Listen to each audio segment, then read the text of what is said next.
দেখছেন এইটা রোডের ওপরে ছিল।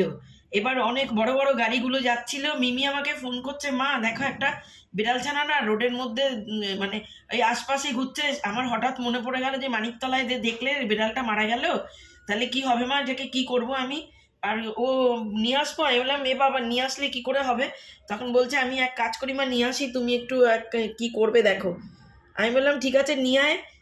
যদি মোড়ে টোড়ে সত্যিই যায় বা মানে গাড়ির অ্যাক্সিডেন্টে, কেননা এই পুজোর সময় আমরা দেখছিলাম যে রোড সাইডে একটা বেড়াল, বাচ্চা বেড়াল এইটার থেকে একটু বড়, লাল কালারের, ওইটা দৌড়োদৌড়ি করে খেলছিল। হঠাৎ একটা বাইক এসে ওর গায়ের মানে কীরকমভাবে গায়ের মধ্যে আসলো, মানে মাথা চ্যাপটালেও না, কিছুই না, কিন্তু একটু পরেই দেখলাম যে মুখ দিয়ে হরহর করে রক্ত উঠে আর মানে মারা গেল।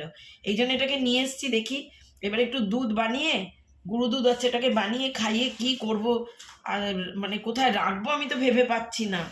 দেখি কালকে আস্তে আস্তে দেখি কোথায় ছাড়বো, কাউকে বলবো রাখে কি না। কি অবস্থা দেখুন মুখটুকে।